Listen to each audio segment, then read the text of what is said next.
I'm a real player. You can put me on the roster.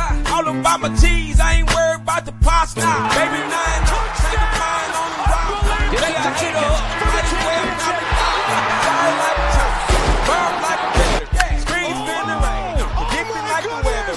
Third rim of cup, can't go without my medals. So fresh, like a big bag of peppers. Where is my medal? All they know is suckers. You know the money talk, you can ask Chris Tucker. I'm a country boy. All right, welcome to the Side Action, episode 17, season 8. My name is Jim Wegars, a.k.a. Wegs. You can follow me at Wegspool on X and on Instagram. And I'm Coop. You can check me on Instagram at Dalton Cooper and on X at Mr. Grumpy Gills. Again, we are the Side Action Podcast. Make sure to check out the TikTok, world famous TikTok, if you will. And welcome in. Yeah. How are we? Welcome into our fireside chat. I wish I had a fire. Right now, it's a little chilly outside. Coop's going to get cooler this weekend. A little cool. Yeah, is that cold where you are? Down there in the city? It's actually warmer here than where you're at, supposedly. The lake effect is reverse in the winter. We actually are a little warmer than the outer rim like you are in. In the summer, we're cooler by the lake, warmer, but not up like 2 degrees. Who cares? And it's going to be, what is it going to be, like a high of 8 there? It'll be a high of 10 here. Yeah, baby. Yeah. I'll tell you, the apartment is not feeling too warm these days. I haven't busted out the space heater to save on energy bills, but I'm pretty close. Oh, really? It's freezing in here. It is just like an ice box. It's just no insulation. Yep. It's built in the 50s probably, right? You know what? It's not the insulation. It's just below me. There's the bike room in the basement that does not have heat. So, and then the actual behind me at this wall, that's the gangway. The gangway is a Chicago classic that it's the little alley that runs between between the houses. Well, they built like up until that point. So there's like actually a little passageway from the front of the building to the back, goes under the building, not conditioned. Again, freezing. But don't worry, we'll get the Christmas tree in here Sunday. It'll be like it's still outside, just feeling comfortable. You're getting it in there late, man. You should already have the Christmas tree up. Like, what are we doing? First of all, I'll get a natural tree. First of all, secondly, I don't have an automobile right now. Mom, meatloaf. She's coming through to get Mom Christmas tree. She's coming. We want it now. Mama Wegs coming through on Sunday. We're gonna get the tree. Nice. Get it in. I won't decorate it. It's kind of tough. This is the thing when you don't have a kid at home. Like I can decorate it by myself, of course, but I like the tradition. So I'm going to wait till the 22nd to decorate with the kid home from college. She'll be like, oh, we didn't do the tree, whatever, So it's just different. You get your little, you guys live together, you set up, do the tree at your own leisure. You probably did it before Thanksgiving. I think it was like right after, yeah. But it's an artificial tree, right? Yep. Yeah. I mean, those things last forever. Those things are going to survive the apocalypse. Right. Zombies can't eat that thing. No. So, anyway, how was your weekend? What did you end up getting into? I'm trying to think. Like outside, I think the only thing we really did was we went to the Chris Kindle Market on Saturday, and I had that smelly cheese sandwich. So was it good? It was okay. I mean, we only waited in line for like 25 minutes, which wasn't too bad. Well, that's pretty bad. Yeah, I mean, I wasn't impressed. I mean, it was okay. Like I think the bread with the baguette was just so hard it like destroys the roof of your mouth. And I was like, that's not appropriate. Yeah, it needs to be better. Yeah, I was like, yeah. But yeah, we enjoyed it. It was good. A good time. It wasn't too cold. I mean, it was kind of chilly, but not too chilly. Did you have some like mulled wine or some hot spiked cocoa? What else did we tried a bunch of different stuff. We did the sandwich. We did a pretzel. We did the mushrooms, like the sauteed mushrooms, like a big bowl of them. Yeah. And then we checked all the knickknacks and that kind of thing, and we have like the ornaments and whatnot and all the traditions, if you will. So there you go. You get into it. I haven't been to the Chris Kindle yet. I don't know if I will. I probably will. The one in Wrigleyville is a mess. Yeah. Well, it is. I've been to the one downtown. I like that one. I've been to both. Yeah. And they're limiting that one. Like they cut down that one big time, and everybody's very upset about it. It was all over the news about 2 weeks ago. I was watching and reading about it. I mean, come on. They're like, nobody's working in the offices, but they're still going to go to the Chris Kendall market. Come on, man. It's a tradition. The people from West Loop don't want to go up to Wrigley, Yeah, right. So, and then we did bowling on Tuesday, and that's about it in my life so far. Well, bowling's not bad. I'm assuming you guys won. Yeah. We miss Irv. Irv went to Florida like I heard 3 weeks ago, and we won't see him until after the new year. And it's just sad. He's like the heart and soul of our team, Yeah, man. He's the swerve. You got to be. He's our emotional leader. Yeah. That's right. That's he'll come back in January at some point. Right. Yeah. Do you guys take a couple weeks off the holidays or no? No, they I think New Year's because New Year's is on a Thursday. Wednesday, New Year's Day. Wednesday is New Year's Eve. I think that week we don't bowl, but other than that, they do bowl the 23rd, which I won't be at. And I almost think they do bowl the 30th now that I'm looking at this. Bowling never rests. Bowling never sleeps. Well, I think they started on a different calendar this year. Mm-hmm. So just to get, I think, the league done sooner. Bastards. Well, we'll see. Yeah, it is what it is. I gotcha. All right. So what about you? Anything? I did go skating on Friday. Nice. Didn't break anything. That's good. I didn't break anything. I'm a decent skater. I mean, it's been a minute. I usually skate about once a year now, which sucks. I used to skate all the time, and it brought me back. Go to Warren Park, which is up in, Rogers Park, like West Rogers Park, near the Indian, like Devon Street, Indian Market area. It's great. I love it up there, man. That's where I started skating, and it was fun. It brought back some memories. They kind of they did some defined. It's better. The lines for hockey are better now. I'm like, oh my gosh, I don't think they actually put a crease before, So it was nice. It was a good day. It wasn't too crowded. Got some work in. We were going left instead of right. So I'm like, yeah, my left crossover isn't as good as my right, so this is good practice. It was fine. And then Saturday, took it pretty easy. Played some volleyball. Did go out in the afternoon, but stayed in at night. And then I was at Michael's for like 6 or 7 hours. I mean, on Sunday, we watched the first set of games. We had a group of only like 3 or 4 of us, and then everybody came for the Bears game. There were like 13 of us at this little table watching the Bears. We'll talk about that later, go down. But,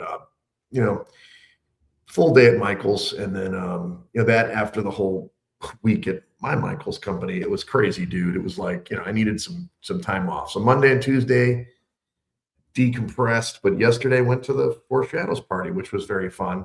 Yeah, it looked packed. Yeah, it was pretty crowded. It was actually very crowded. Got a table, did get Nicole, which since she never listened, we got to talk about this. Are you aware that Nicole got a new tattoo? Wasn't her that got? I thought Doris got a tattoo. Maybe Doris did, but Nicole got a tattoo on her right cheek, if you will. She got a face tattoo? No, her other cheek. Oh, got ya. Did you see it on the story? I don't recall, so maybe not. She's probably not upset for me to mention it since she put it on her story, but she got a particular tattoo on her right cheek. You'll have to see it come summertime, but apparently she was showing people at work, and I told her, you know what, Nicole, maybe you shouldn't be pulling down your pants at work and showing your new tattoo. Oh my God. Is this a big tattoo? What did she get? I mean, I will say it, whatever. She got a red flag, dude. What? You can't make this up. You cannot make it up. I can't believe it. Okay. Anyway, she's got a red flag on her right ass cheek. That's right. Nice. Anyway, wow. Loyal listener. Yeah. I didn't see it. I only saw a picture of it, which apparently she posted. I don't remember seeing it on Instagram. Sorry. Yeah, I did not see this. Yeah. So Colin went there. And then my buddy Patrick. It was pretty fun. It was a fun time. We did win some stuff. I want a cool look. Yes. Hoping for sponsorship. Look at this sweatshirt. Look at this. Look at this. Hoping for us in there. Look at this. Look at this. Look at this back. Oh, that's cool. Amazing. So actually, I expect to see that tomorrow. Yeah. I'll wear that tomorrow. Good call. Yeah. Thanks. Yeah. Tomorrow. It's a nice one. I mean, Colin should have been his. It didn't fit him right. I'm like, I'll take it. What the hell? I got a hat too. I got a What hat. are we talking, like an XL? Like, what do you mean? It's just a large, but it fits nice. Look at this beer hug. Nice. Hat. Look at this bad boy. Yeah, they give good swag out at the raffle. They do a big raffle for the, It's too bad you didn't win the dog bowl, Yeah, man. Good stuff. Hell yeah. Anyway, let's get into this. We've got people to go to the shed. I'm glad you put somebody in there. If you didn't put them in, I was gonna put them in. I'll let you go first because it's a healthy shed. We need to reinforce the sides. It's gonna bust at the seams at this point. I know they get out after a week, but they kind of run roughshod in there all weekend. Yeah. Well, this team's been in there for a couple weeks, you could argue. And the Eagles went to the shed. I guess you could put Jalen Hurts more specifically, having 5 turnovers. The first time since 1978 that a player has committed 2 turnovers in the same play. And it may be the first time in NFL history. They just don't know because they only started tracking it in 1978. So you can currently say it is the only time that a player has ever turned the ball over twice in the same play. But yeah, they are just they're not looking good. I think they're on a 4-game losing streak or 3-game losing streak. 3, but apparently 4. Have the Raiders up, so maybe we'll see. But man, if they find a way to lose to the Raiders, it's gonna be bad. The bunny's in the shed too. The positive vibe bunny is gone. So yeah, just things are not looking good right now for the Eagles. They're in the shed. Yeah, they look terrible. I mean, they should have won that game. Obviously, probably. I don't know. But they just kept turning over, even when they're they're going to win this game anyway. And then he throws the ball. And it wasn't like a terrible play per se, but it's terrible. It's second down, man. You're in the red zone. He's not open. It was terrible. Well, if you think about all the leading up to this point, A.J. Brown and some of the people that had complained about Jalen Hurts about not throwing the ball unless it was completely wide open. Right. He throws that ball into a tight window when it's not needed. So it's you could definitely tell that they're forcing it. Something's going on. And we haven't heard a peep out of A.J. Brown, which is really funny. Well, that's because he's got 3 100-yard games. Right. He's loving it. I'm getting my bonus, Oh, it's so sad. And then the Bengals are in the shed. Joe Burrow had a press conference yesterday and said that he is not having fun playing football, and he's thinking about not playing football if he's not having fun. Interesting. So I'm starting the rumor right now that when the Rams win the Super Bowl this year, that Matt Stafford will retire and the Rams will find a way to get Joe Burrow from the Bengals. Interesting. That's the rumor I'm going to start right now. Mark it on your calendar. December 11th, 2025, Side Action Podcast. I am predicting right now that Joe Burrow will be a Los Angeles Ram before you know it. So that would be big. Yeah, they obviously blew that game against Buffalo, which we'll get into. But yeah, just not a good look all the way around. And then the last but not least, the biggest shed of them all. Oh God! As a Michigan man, Sharon Moore. Sharon Moore is in the shed. He's having a week from hell. He's having a not even unfortunate, not allowed disallowed relations with a staff member. There's a lot of things that are just really bad about this. She was getting paid double what some of the other staff members were getting paid. It's pretty damning. Apparently there was him threatening to commit suicide, and he's got a wife and 3 children. And apparently there was an anonymous tip from a DoorDash driver that dropped off a Plan B at his office, and that's kind of where this whole thing started spiraling. So there was ending the pregnancy of this young lady. Yeah, and there was and her dad is a scout or the head of scouting for the Chicago Bears. I'm pretty sure, or her grandfather. Oh wow! Yeah, I didn't hear that. So pretty I just wild. know that he showed up to her place and was had her gun or knife point or something. And was he had a knife to his throat. His throat, right. He was going to commit suicide and wanted her to commit suicide too. Okay, dude. What's crazy about it is I don't know the guy at all. I just knew him from watching on TV.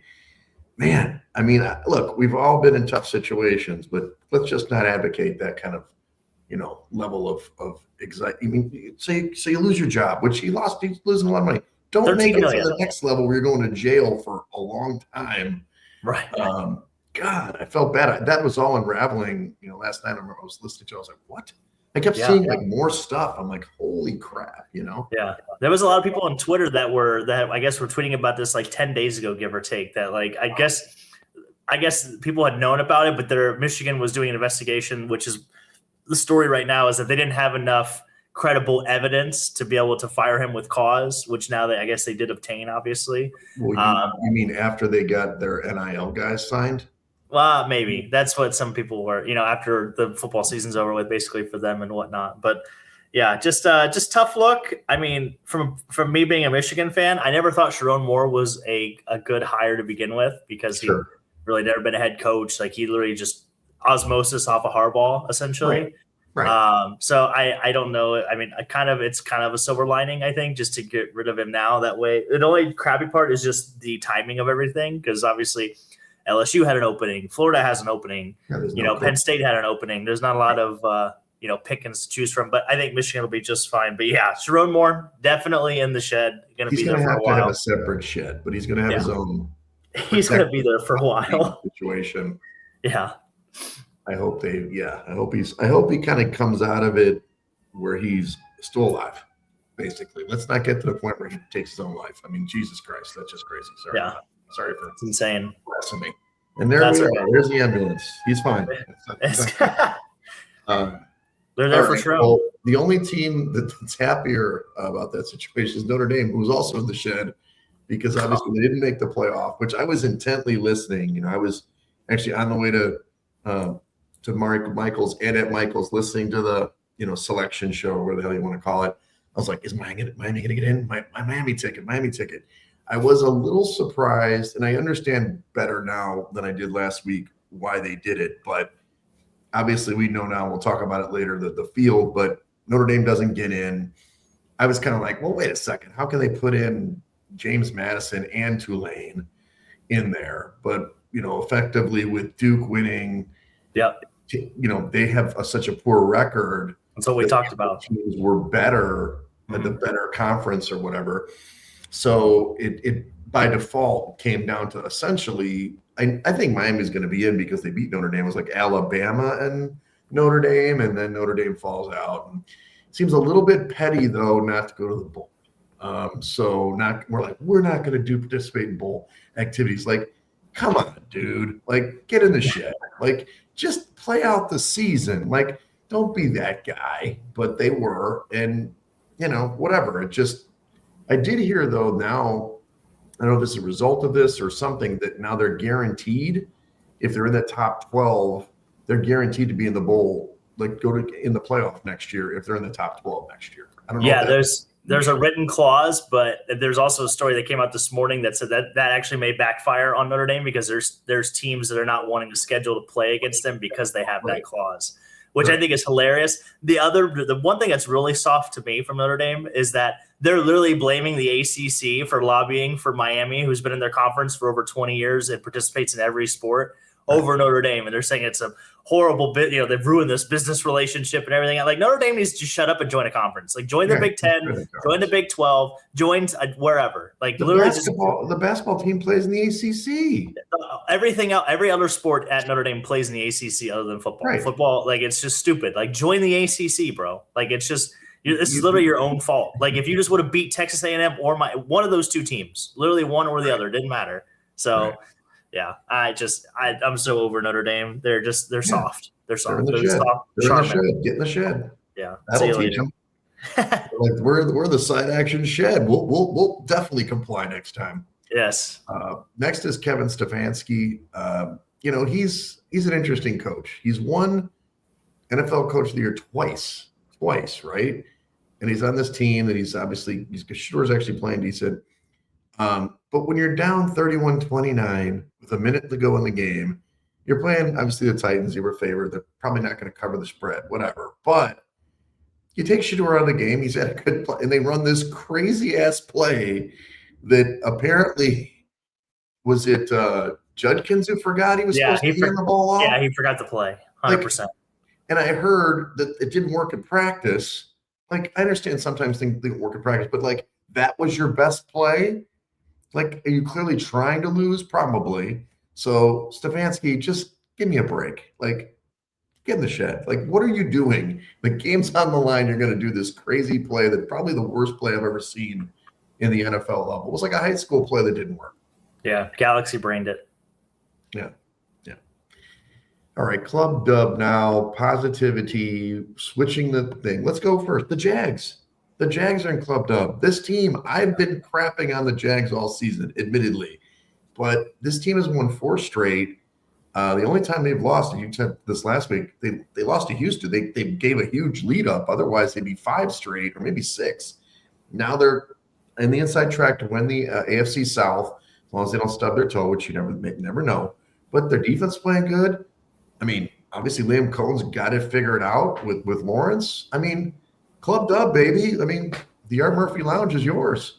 Yeah, they've been playing well, and like you said, they control their own destiny at this point. So, I don't know. Especially with the Colts demise, I think the AFC South is shaping up to be mighty interesting. Oh yeah, be fascinating. And then Justin Herbert. Now look, he didn't couldn't throw the ball worth a damn. But with a broken hand on Monday Night Football, this dude he led his team in rushing. He kept running. I was like, they're calling running plays. He's running. He has a broken, surgically repaired hand, but that's fine. But hey, he's the reason why they won in overtime, besides the defense and turnovers. And they moved them to 9-4 with 4 games left. Honestly, that game, we talked about a little bit last week, it was kind of a must win for them because, if they lose, they've got a really tough end of the schedule. They're going to be on the out, so they still might be. But Herbert, I mean, he did what you do. The warrior, man. He warriored up and ran the ball and made it happen. Yeah, they basically need 1 win to secure their playoff berth, essentially. And then he's the first player in NFL history to throw for less than 150 yards, get sacked, I believe, 7 times. 7 times. Yeah, I think it was 7 times, and then have 2 or more turnovers and still win the football game, which is just incredible. Yeah, that's because Jalen Hurts turned the ball over 5 times or whatever he did. Yeah. What about you? Who you got clubbed up? Well, the opposite side of Kevin Stefanski, I had Tony Pollard because he still exists. Yeah. Tony Pollard, career day. He is in club dub, 161 yards and 2 rushing touchdowns against the best rush defense, especially at home in the league, which didn't make any sense. Yep. So thanks for screwing me there. I guess I screwed myself. Never bet the Browns as a favorite. 65-yard house call in that one, dude. It was amazing. He was like just bobbing and weaving, and I'm like, he gone. Yeah. Looked like Dallas Tony Pollard all over again. Right. And then the other side, I don't know if you saw this or not, but the Chicago White Sox, because they got the first overall pick in 2026, baby. Hell yeah. They're in club dub. Things are looking up on the south side, regardless of what Jerry Reinsdorf will tell you. Well, you should probably sell the team, but yes. Hey, first pick. I mean, what could go wrong? Yeah. Wink, wink. All right, let's get in college football. We talked a little bit about, other stuff that was unrelated to these actual games, but the recap of the championship games. Texas Tech blew out BYU. It was kind of close. I mean, I flipped on the game late in the third quarter. I'm like, okay, BYU's hanging tough. Oh no. I mean, they basically got outscored 34-0, right? Wasn't it 7-0 to start, and then it went 34 unanswered. BYU under though all over, and Texas Tech. I mean, they in their defense, and I haven't seen them play a ton this year. Just opportunistic defense, pretty fast. Made a lot of good interceptions, and ended up winning going away 34-7. Yeah, they have the highest graded player in college football on Texas Tech. It's that linebacker, and I cannot remember his name off the top of my head. But he should definitely be a Heisman finalist. He probably won't because the Heisman is just a quarterback competition, which is a bunch of shit. But yeah, that man should be in the Heisman discussion 100%. He'll be a top 5, top 4 pick, maybe top 2 if he's that good. So don't worry, he'll make his money. Still hit the under too. So hell yeah. Somehow. Georgia, this is kind of the game we're talking about. Georgia blew out the Bama, and it was kind of one of those things. I guess Bama thought we don't need to win because we've got an insider on the committee. Yeah. But they got housed 28-7, -3 rushing yards. That's a little deceptive because sacks count against rushing yards in college football, not like in the pros. So, but you still, that's not a lot of rushing yards. If you got sacked 5 or 6 times, that's 25 yards. I mean, you only had 22 yards rushing in the game. That's ridiculous. Yeah, every other team in the SEC sitting on their couch had more rushing yards than Alabama did. They sat at home. That was my biggest takeaway. Yeah, and so did Notre Dame. But anyway, Hoosiers. This was a pretty good game. It was tight. Different opinions about this. We'll talk about this maybe later. Maybe next week, whenever games come up. But look, the Hoosiers did what they did. I didn't think they could do this. Honestly, I didn't think they could. 13-10 win. It was more turning away the Buckeyes inside the 10 like twice. Once was they went for 4th down and stuffed them. It was funny because I was found on my phone. I think I was mobile at that time, and they kind of reversed the spot, right? The first one, he said he had the first down inside like the 6, but they reversed it and said he was short, and then they obviously turned the ball over. And then they missed that. Oh, man, that guy, he didn't whiff the ball, but my God, that was a horrible kick, chip shot field goal. And then obviously they really were sacking the hell out of Sayin in this game. Yeah, I think Ohio State only had 76 rushing yards. They had their lowest rushing yard total of the season. So, right.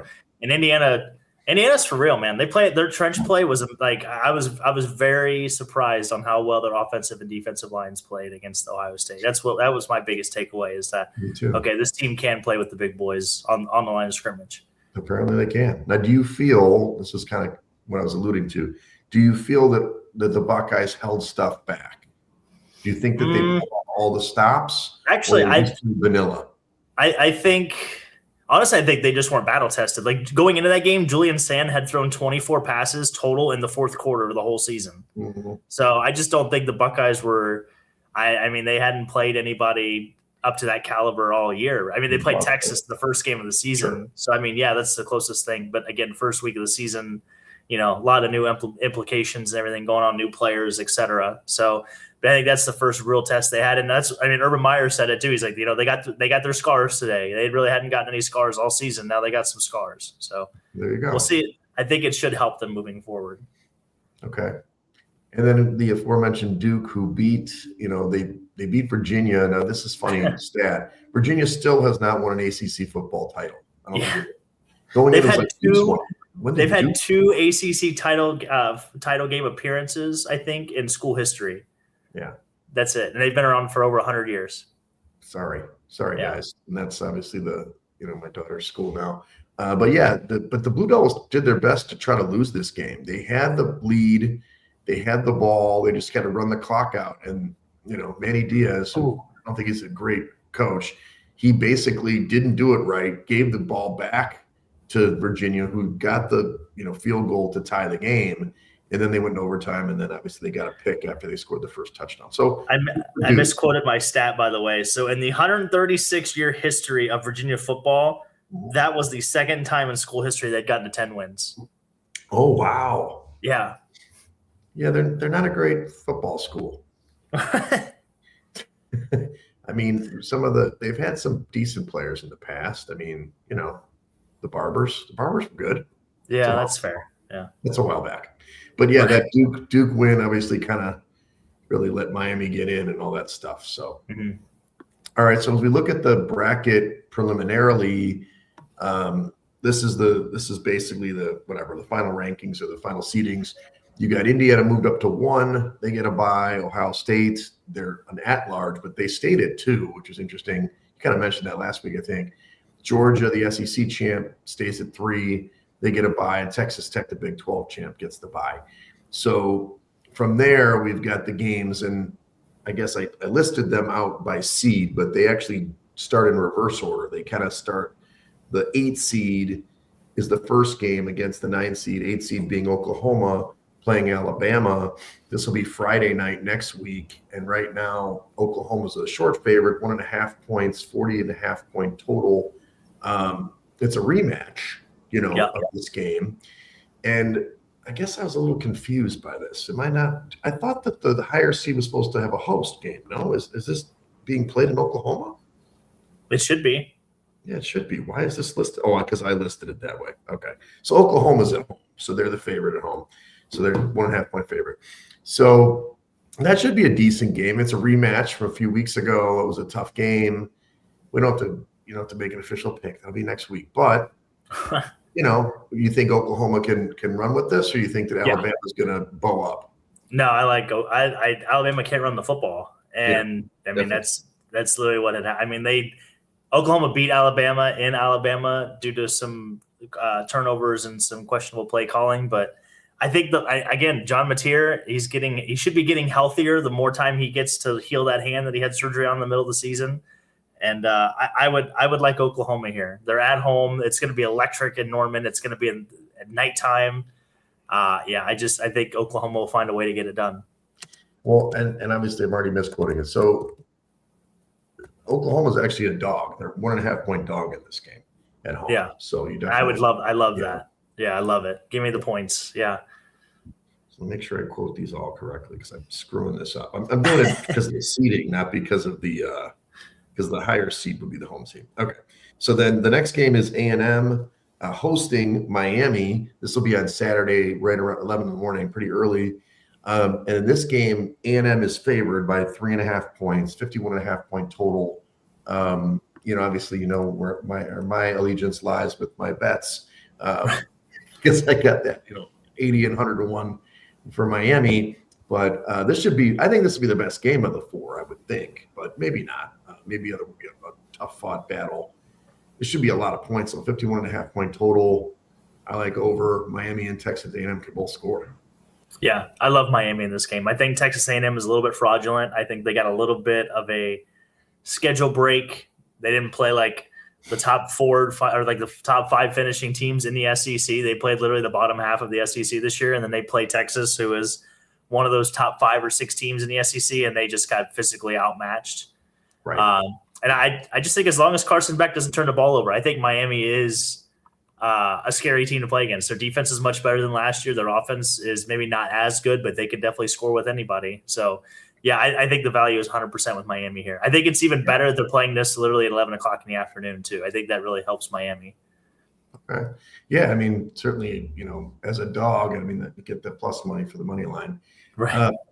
The next game is Ole Miss is hosting Tulane, which they actually played already this season. Yeah. Get this, these games are on TNT and HBO Max. I don't know if you knew this. I did. That's at 2:30 Central on Saturday the 20th. So this is a pretty healthy 17.5 point favorite for Ole Miss, 56.5 point total. Does Tulane have a shot? I mean, can they may be able to cover. I was going to say to cover. Yeah, I think they do. I don't know about winning. I guess the only thing you could lean on if it's Lane Kiffin's not there. Right. Which I guess would help a little bit, but I don't see it. I don't see them winning. I think Ole Miss will win this game, and then they'll get destroyed the next round they play in. That's where I see it. That's what I see happening. Me too. I mean, the thing was, I think all the home teams last year was the home teams or all the favorites. I think in this case, I think I think it was both. Yeah. They Alabama's a favorite on the road, but they just destroyed the other teams in this. Yeah, they were not close last year. Yeah. Last game, and this is at 6:30 Central, 12:20. You've got Oregon is hosting James Madison, who's the 12 seed. Sun Belt champ. I mentioned Tulane was the AAC champ. 21.5 point favorites for Oregon at home, 15.5 point total. Obviously, James Madison is kind of the lucky guys getting in. Maybe happy to be there. 21.5 is a lot of points. Oregon, as you recall, last year when they came out, granted it was the second round because they got the bye. They got rolled by Ohio State. I can't imagine they're going to let that happen in this one. They're going to take care of this. No, they're in Eugene. No way. I would almost wait to let this. If this gets up to like 26, 27, I would take James Madison. Okay. But I think where it's not, I would take Oregon. I actually think Oregon is, if you want to really sprinkle some value on a CFP future, I think Oregon is the team to pick. Just the way the bracket breaks down and who they'll play, when they would play, basically on their road to that. I think Oregon is my team that I would pick right now. Yeah, they'll play Tech if they win. So, because they don't reseed this, right? Do they reseed it? Yeah. No, it's already based in the bracket. Yeah. Okay. We'll talk more about it next week in detail. Just threw those things down there. The only real game this week, there is a bowl game this weekend, but there's also the Army-Navy game. I wasn't sure if you're going to talk anything about these games. You just kind of No, I don't want to give you any more losers. I've given you enough losers this year. I don't need to give you any more. You'll bounce back on the playoffs, dude. Come on. All right, NFL dogs went out again, 8-6, a little closer, but is it December? That's I'm just making up a word. Yeah, 11-3 to the over last weekend, dude. It was like every game was just lighting the scoreboard up. It was kind of confusing. It's like, hey, all right, we've just had that week with after Thanksgiving, let's just blow it up, and it was just nuts. So I'm not sure what's going on with that. Yeah, you would think the weather would make the scoring go down, but hey. Well, the snow in Buffalo, that was like the highest scoring game. Yeah. 47. It's beautiful too. Yeah. Well, speaking of that, we'll go to that game first. So the Bills monster comeback against the Bengals. I mean, Burrow was playing really good again. I mean, like you said, he doesn't like football, probably because he's losing. But he played great. I mean, I thought, except for the one pick. I mean, they're winning. They're up 28-18. They're looking pretty good. 8 minutes, 44 seconds to go. But Allen puts together a run. He played great in the game. And then the pick six, which was pretty much the differentiator. And then Allen scored another touchdown. Next thing you know, it's 39-28. And then here we go. But they did get the back door. They got in the back door for you, pal. 39-34. They did score another touchdown, but T. Higgins gets a concussion, I think, on that play or something like that. And the Bengals lose. Look, they still have a glimmer of hope. They need the Steelers and the Ravens to fall apart so they don't get eliminated, but that really hurt their chances for any playoff run. Yeah, and they could still win the North. I'm not. They need Pittsburgh to lose twice. They need the Ravens to lose 3 times, which they can hand them one of those losses, hopefully coming up this week. But that's correct. Yeah, it was a bummer because I think they were 8 of 10 on third down in this game, or like maybe in the first half. And Joe Burrow had 3 straight touchdown drives, just dicing them up. And that was like the team we saw the Bengals team that you do not want to see if they do make the playoffs. It's like, wow, you could see what this offense can really do. And yeah, it was really sad. It was just like last year. I mean, it's like this offense is legendary, and then you get the stupid defense. I mean, it's. Even firing I mean, it didn't make a difference. They don't have any players, I guess. You need a nice segue to the Steelers-Ravens game. Pittsburgh looked dead after last week to me, and then they came out really strong. I don't know. Aaron Rodgers got shot up with some stuff. He played probably his best game of the year, I think. He had the rushing touchdown, which you were texting me about. What was that, 20 to 30 to 1 for him to score a rushing? The first touchdown score too. It was insane. Maybe 445 to 1. But Baltimore, like they do, they surged back. They had a chance to win the game. Now, what do you think about the likely play? Do you think it was a touchdown or not? I thought it was. Like watching it in real time, I 100% thought that was a touchdown. Like the fact that he was literally moving the ball away from the defender. Yeah.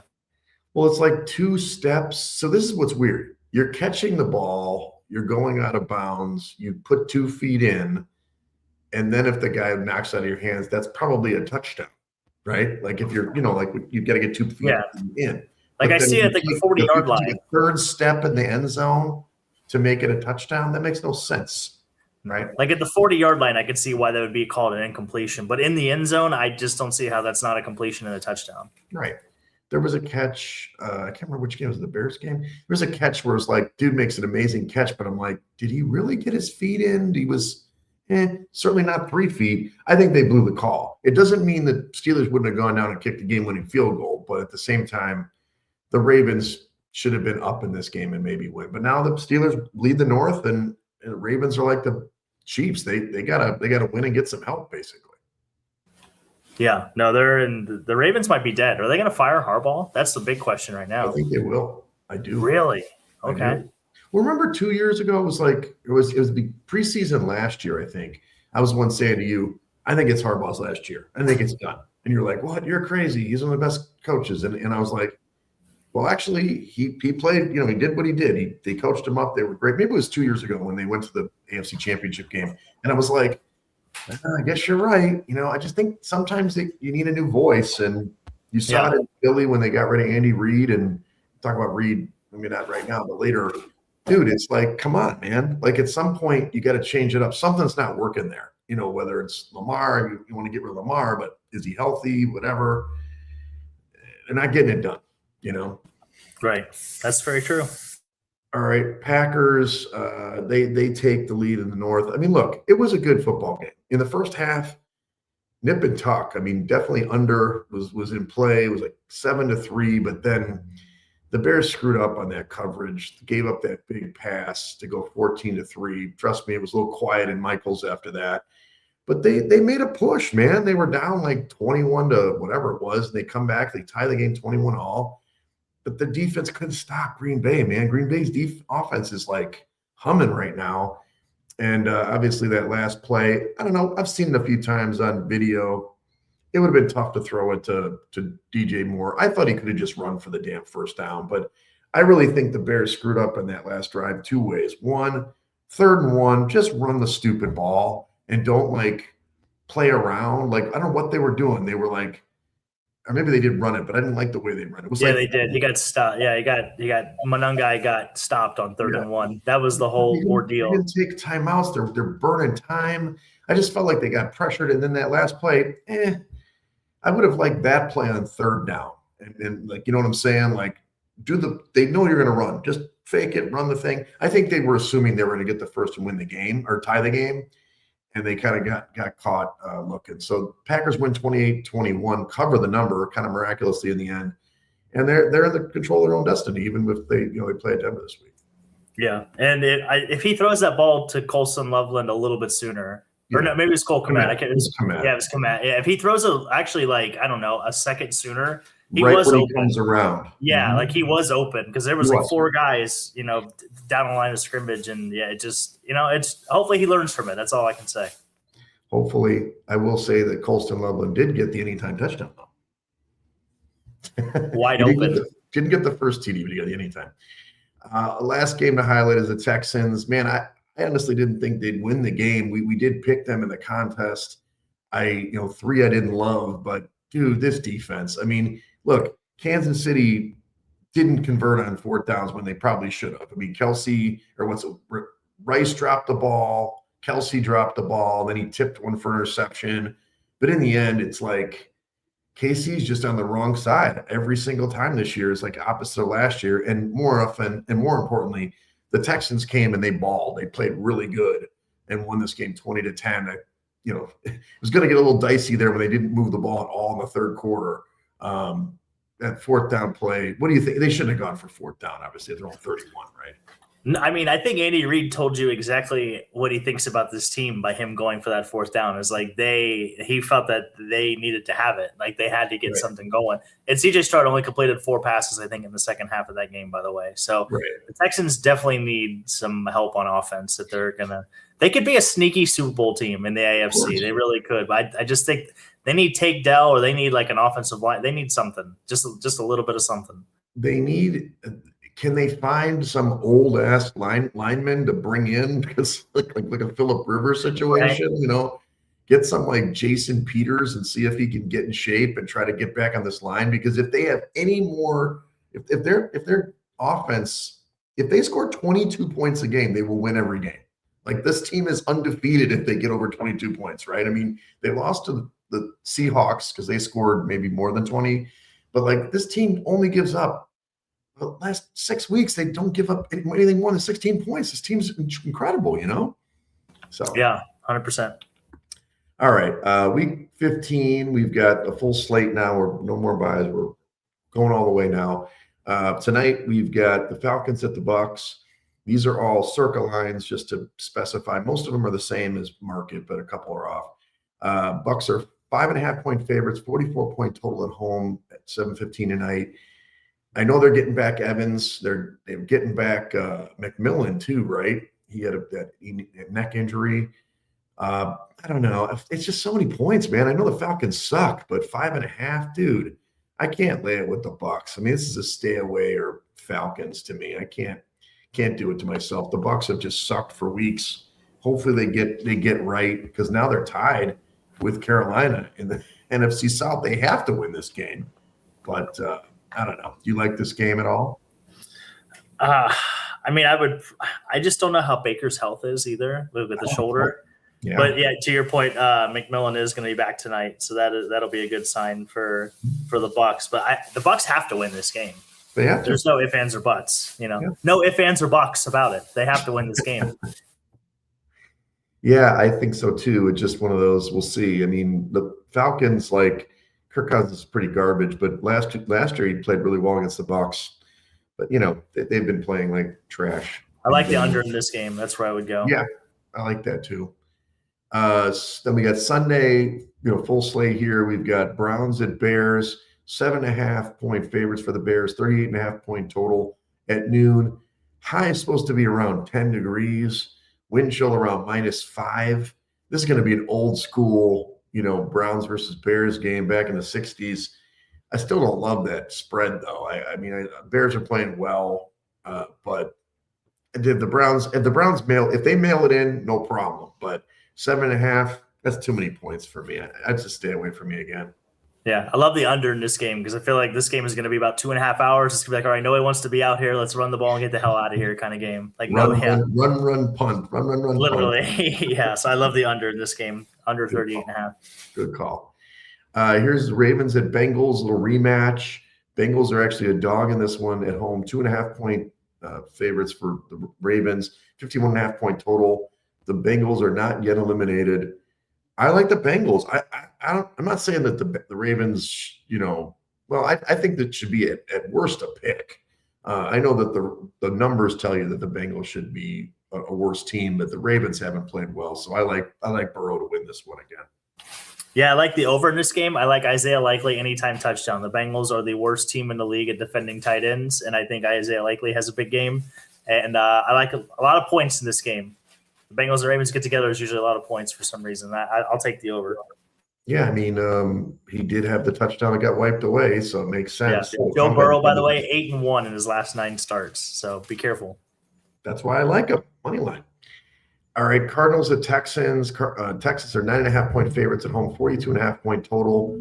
I love my Texans. I am going to back them. I know 9.5 is a lot of points for them for an offense that can't score in the Cardinals, but I think they're going to be pretty excited to see this terrible Cardinals defense. So they're actually going to score some points here. So if you don't want to back the 9.5 like me, I do Texans total over in this one. Oh, you're going team total over. Okay. What is that at? Yeah, what is that at? If I do the math real quick, it's probably like 20. Okay. Okay. It's 42.5. It's probably like 20, 24. The all-time series in this, by the way, is tied 3-3. So it's too big of a number for my liking. I would stay away. I would probably go under, even though Jacoby Brissett has been playing really well.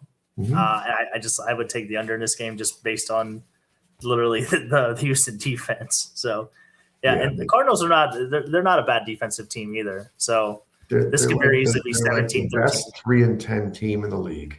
Right. Very proud title they have. Their last win was against the Cowboys. Like, it's crazy. Yeah, the 401k pick of the week game, if you don't recall correctly. Yeah. Hey, that's why you have double your 401k now. Jets and Jags. This is Jags 13.5-point favorites. Wow, 41.5-point total. I believe Tyrod Taylor's not going to play in this one if I'm correct, and I don't think Fields is banged up too or something because he didn't come in last week. So who's their starter again? I think it's like Brady Cook, if I recall correctly. Yeah, some guy. So the Jags are heavily favored. I know that they're going to win the game. I don't know about 13.5, but if you're willing, go for it. But Jags should win this one. Yeah, Brady Cook.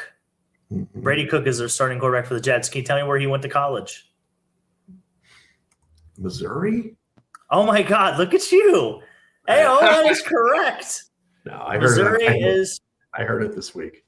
That's you remembered. So good for you. I remember. God, I hate that number. I would take the Jets. I really would. Breece Hall is questionable right now, which is kind of scary too if you're really going to back the Jets. But I don't have that much belief in Jacksonville. I just don't. I think Trevor Lawrence will throw a big stupid pick. It'll keep the Jets around. They'll lose by 10, and then you're going to be pissed on why you took the Jaguars at that number. Well, it's like when they played at the Raiders. Remember, I did take the Raiders that week, and it was like, stink bomb of the week, but they actually almost won the game. But the Jags their defense has really played better, so that's kind of why they're winning, most games. But yeah, I agree with you. 13.5, I can't trust that. That's too many points.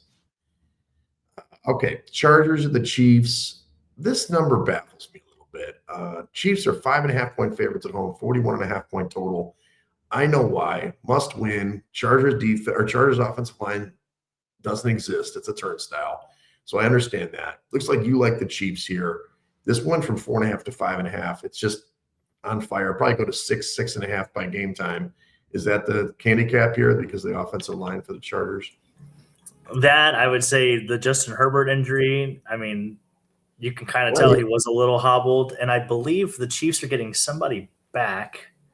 They're getting Trey Smith back this week as well. So their offensive line should be a little bit better this week than what they were against Houston. Obviously, they lost their backup to the first play of the game, which was which was just adding insult to injury. But yeah, I love the Chiefs here. I think this is the Chiefs' gateway, and plus, it's that magical number of 5.5 you've been talking about all year, and I think you take the favorite. 3.5, 4. So here's the thing: the Charger defense is pretty good too. Now it's going to be cold in KC as well, so maybe that's part of it because indoor team going out there. Well, I don't know. I wish you luck, sir. I just the thing is, Chiefs lose this game, they're out, 100% out. So last week was must win. This is like for the season because they lose today. They lose because the thing is they would have lost twice to the Chiefs or to the Chargers. So there's the tie break right there. And the Chargers, they're still like, I think they're 3-0 in the division still. They still have to play the other division guys. They won. They're 4-0 in the division because of the Raiders. Maybe they played them twice. But yeah, need I remind you, by the way, the last time the Chargers went on the road, they lost to Jacksonville 35-6. So yeah, I know. That was the last road game the Chargers have played. The offensive line's not good. We saw it last week. 7 sacks. I mean, Herbert's going to be. Yeah, they're going to. Yeah, I understand what you're saying. I totally get it. It's a lot for me. I couldn't do it. Okay. Bills and Patriots. This is at the Patriots. Look, the market says Bills -1.5. The contest is a pick. So it's kind of going on my side. I like the Patriots plus, getting some points. Only 1.5, 49.5 point total. But I don't know. Now I'm like, what's going on here? Obviously, money's coming in on the Patriots. So the word's out. You're on Buffalo. No. You think they're gonna big boy them in this game, even though their defense stinks? I think Sean McDermott is coaching for his job because I think from an organizational standpoint, if I was in charge of the Bills, if I watched my team lose to Mike Vrabel in his first year, get swept by Mike Vrabel in his first year with Drake May, I'd be like, okay, well, we have to do something. We can't just sit here and have this happen for the rest of Josh Allen's career. So I think they will throw out all the stops, whatever they got. Everything they got is going to come out in this game, and I think the Bills will win it. Okay. Yeah, look, I think they have to win this game. It's a coin flip now, but the Bills can't stop the run. I think it's a must win. Well, the Patriots don't run the ball that well anyway. Their offensive line's a little banged up right now.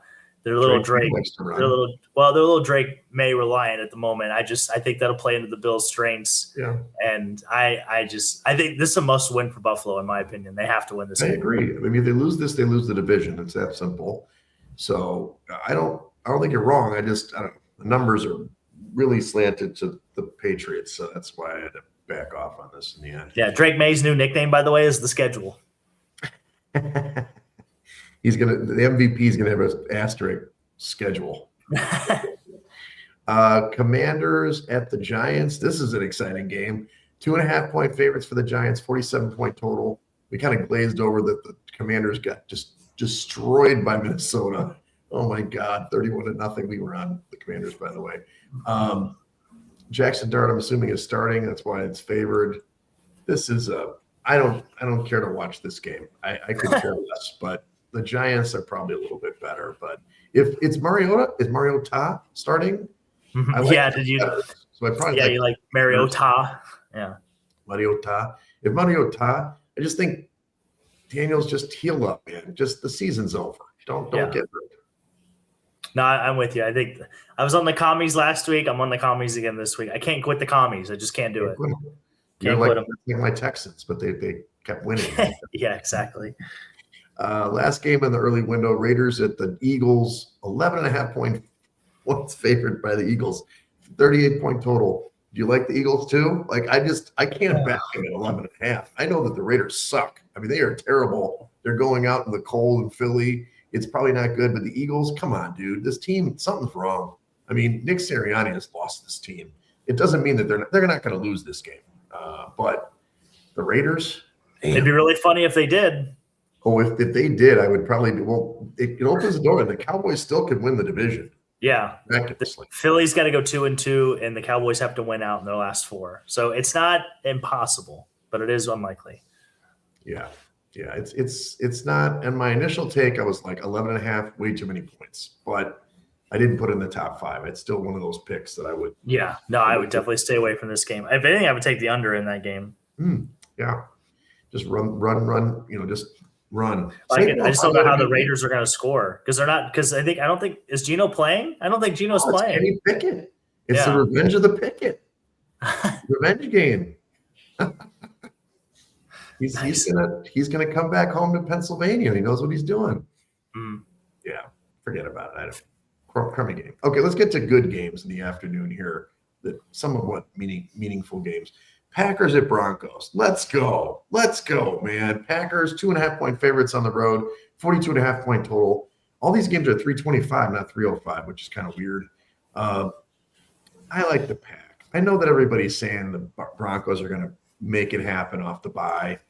A lot of people love that team, and my dad included. Papa Wegs was already chirping. I'm like, the Packers are playing at a great level. Now, they could stub their toe, but they're healthy. I love 2.5. That's a good number. Give me the Pack. I think Caleb Williams was the only reason why that game was as competitive as it was last week of Bears and Packers. The longest rush the Packers gave up to the Bears last week. Do you know how long it was? 6 yards? 9 yards. 9 yards was the longest rush they had. So I just think that they're going to take that defense to Denver. I don't think Bo Nix is anywhere near the talent of Caleb Williams. I think they're going to struggle to move the football, and I love the Packers this week. I'm with you.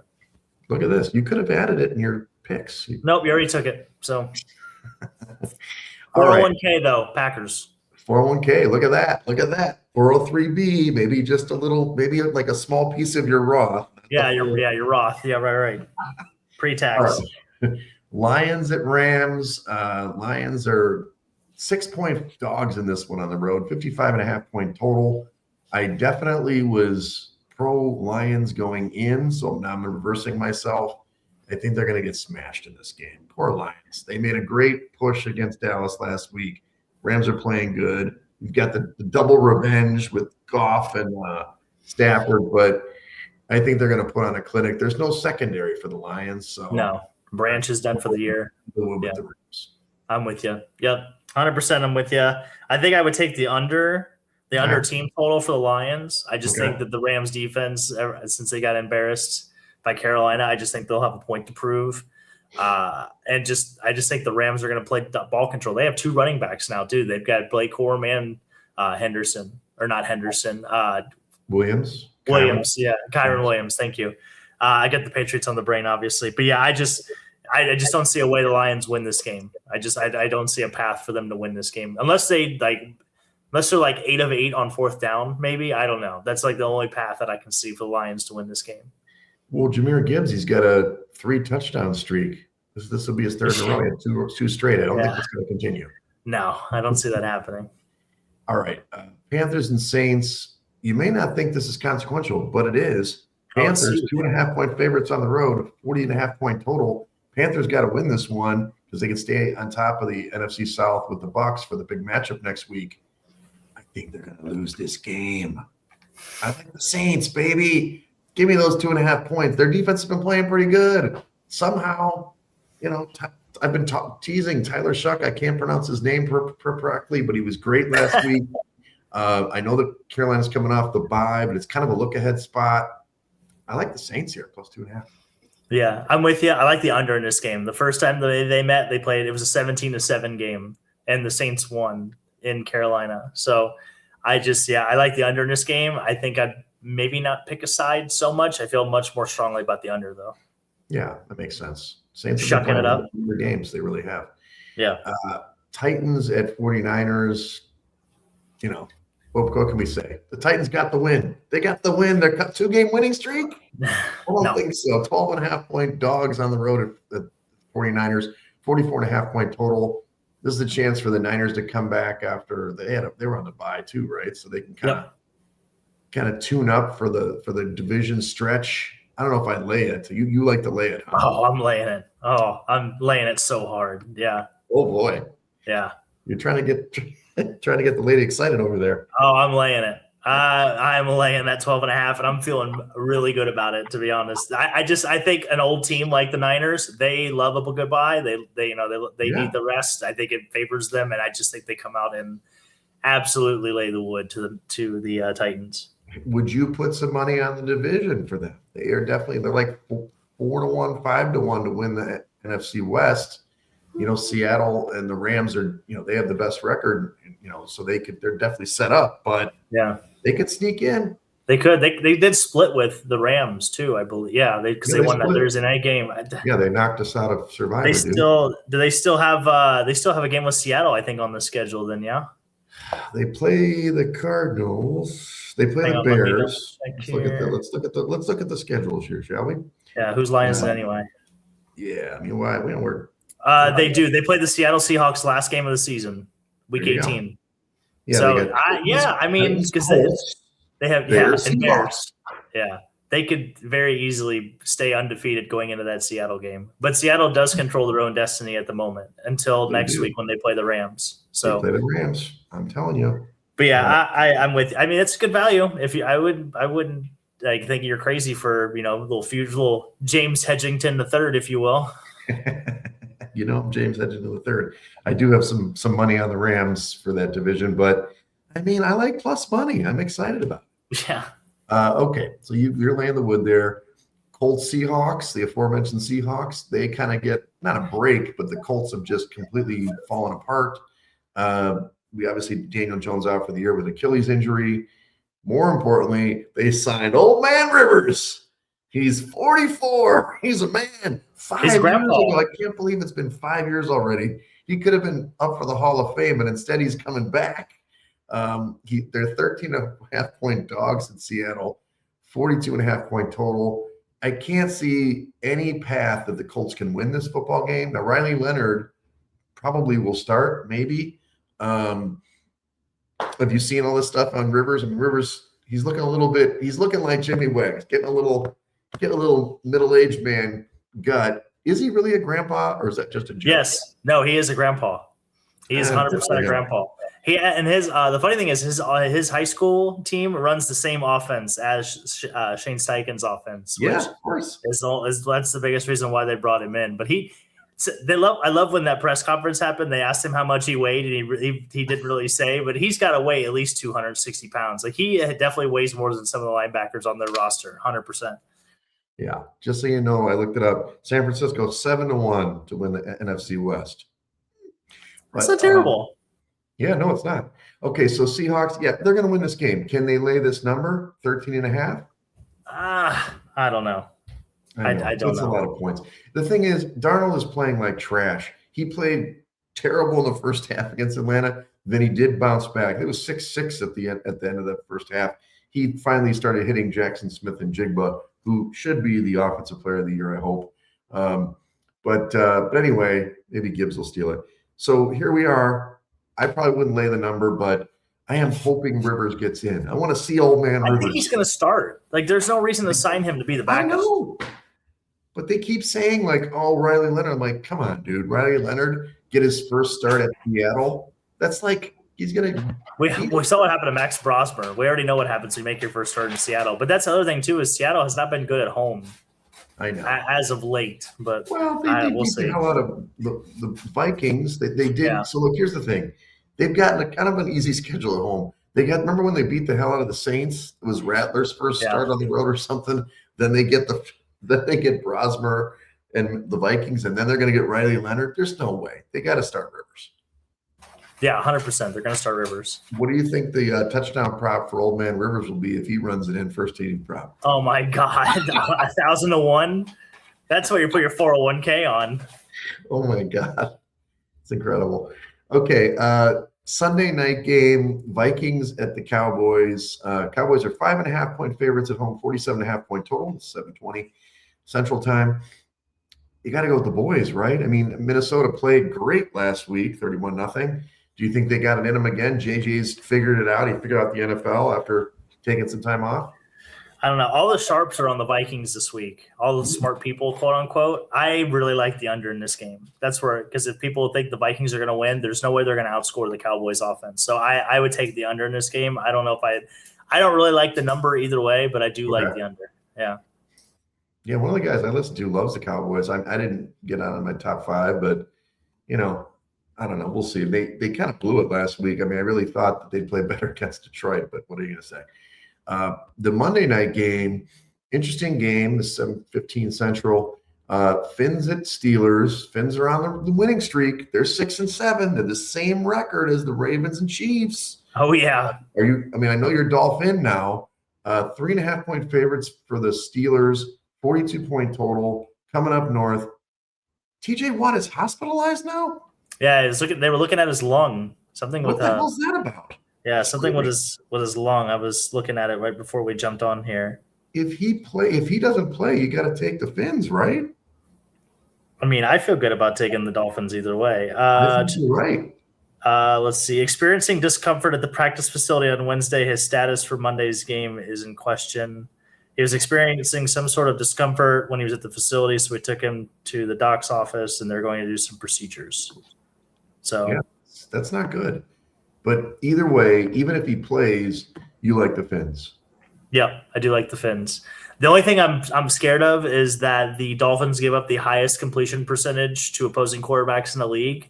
Okay. And if we know what Aaron Rodgers is good at, it's dinking and dunking. So they could just death by 1,000 cuts. They could just keep the ball literally for a whole quarter and move it 5 or 6 yards at a time with their tight ends and everything else in between. So that's something that does scare me. And obviously Tua in cold weather is like. Is Achane okay, or is he injured? He had a rib issue when he left the game last week. I do think he is going to play. Let me double check the list right here. He is currently not on the injury report, so I'm assuming he is going to play. Okay. I mean, he's critical because basically the offense is running through Achane these days. Yeah, he's great. He's amazing. Yeah, and make things happen. So there is some sort of is it the Jets? I heard some sort of crazy stat that every team that plays the Jets the following week, they don't cover or something like that. That's the only reason I would stay away from it. Oh, I have not heard this. For this season or something like that. But I like the Fins in this game. It's kind of like the 6th-ish pick for me. It's not 6-7. I'm sorry I had to do that stupid thing that I had to look up on the internet. And then the total, you said under? I think I'd probably take the over in this game, honestly. Yeah. Okay, good stuff. All right, well, let's run down your picks. I see you slipped in a total. Nice work. I'm going to bounce back, get a tough week, but you're coming back, maybe. Yeah, 34, 33, and 3. I love those pushes. Those are my favorite. First pick. Yeah, no kidding, right? First pick, I'm going to take the Bears-Browns under 38.5. I'm going to roll with the Dolphins at plus 3.5. Kansas City minus 5.5. Buffalo as a pick. And then San Francisco laying the wood at minus 12.5. Take that, Titans. I'm really far up there at 32 and 43. So I'm really just nipping at your heels there. Houston 9.5. Rams minus the 6. Both those are at home. New Orleans at home plus 2.5. Bengals at home plus 2.5. I do like the road favorite in the Packers minus 2.5. So got some similars. You like some of the ones I put. You just refuse to put them in to be different. So, all right, Survivor. Pretty exciting. None of us are in, but it's an exciting time. There were some eliminations with the Tampa Bay Buccaneers and the Browns. Yeah, you would have gotten eliminated twice because that was your Survivor pick. So congratulations! I did the lead pipe lock with the Bucks, and so now there's only 10 people left. Simple math: $1.8718 million. I did hear there is going to be no chop because like 3 or 4 of the guys are poker guys. They will refuse to chop, so they're going to ride it out and see what happens. I'm hoping they make it to the end because Christmas is going to be a tough one for people. Yeah, 100%. Wow, they're not going to chop. Yeah, that's what I heard. They're not going to take their 1.8 and go home. Like, they're not going to take their 1.8 and go home? Like, what are we doing? What they could do is what they've done in past years when it gets like this, maybe each take $1 million now, and then you play for the 8.7. That would be nice, right? So at least everybody comes home with $1 million. I'd take it. And then you play for 8.7. Who cares? Then you could say you're the champ. But in years past, it has gone all the way. It's just I don't think it'll get. I think there's going to be less than 10. I think it'll probably get down to 4 or 5 because, again, when you look at Christmas, there's only 3 games you could pick. A lot of people either burn teams or if they've got them, they're going to have to go contrarian on those. So it'll be exciting. Yeah. Right. In the pick'em contest, leaders 50 and 20, 71.43%. And then we got 42, 29 and 1, the top 100. It's like 42 and a half. So like over 60%. Hey, we went over 3 and 2 again, baby. We got it. Hey, so we got 28 wins, 28 and a half. So we'll see. We got 4 weeks to go the quarter. If we win out, you never know. What do you got going this weekend? We have the volleyball party tomorrow. That's right. Saturday. I don't know if we're doing anything Saturday, at least as of right now. It's not too late to go to T-Box. Okay. Yeah, we could throw that in there maybe. And then Sunday, not much. Sunday's football, obviously. But yeah, nothing too crazy. Looking forward to tomorrow night. Tomorrow night should be a good time. Yeah. Yeah. Tomorrow, I'm going to go out to the Sweet Baby Ray's party. My uncle's in town. I'm going to see him before Christmas party. Going to hit that about 3:30. Get out there for a couple hours, and then I'll come back in to my buddies for the karaoke party. Hopefully the voice is a little better. Yeah, nice and lubricated. Exactly. T-Box on Saturday. I don't know if I'm going to hit the pregame at 10 in the morning, but I will get out there at some point. And then my buddy Johnny Hughes got his holiday party at night. So it's basically back to back. And then Sunday, nothing. Actually, Mom's coming over. Meatloaf Mom. Mom's coming over to pick up the tree. So I'm going to take it easy and watch games when she's done. So that'll be fun.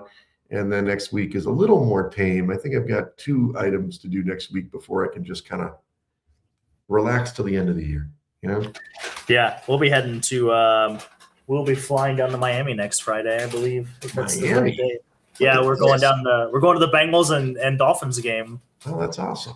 It was Sunday night, got moved up to Sunday at 1 p.m. now, thanks to the NFL, but that's okay. I've heard great things about the Hard Rock Casino there.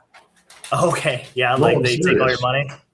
No, well, yeah, but I've heard that casino is jumping. Like it's a fun place to go, even if you're not gambling.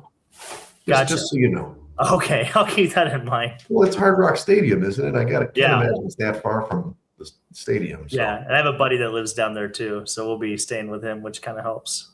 Yeah, I mean, I know that Art's been down there. He has lost a little cash down there, but you know.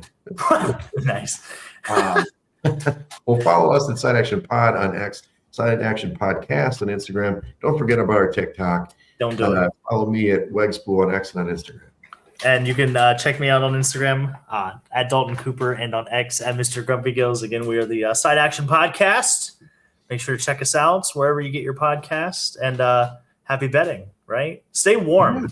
Wegs, no, you stay warm. You're the one down there freezing. I'm going to put thermals on under the Santa suit. The Santa suit's going to be back. Yeah. Thermals. Get the wool socks on. You got wool socks on right now? And then in that ice box you call the apartment? I don't, but I've got the UGG boots. I'll be okay. Santa will be fine. Okay. Santa will have plenty of people wanting to sit on his lap. It's fine. I don't doubt that for a minute. All right. Love you guys.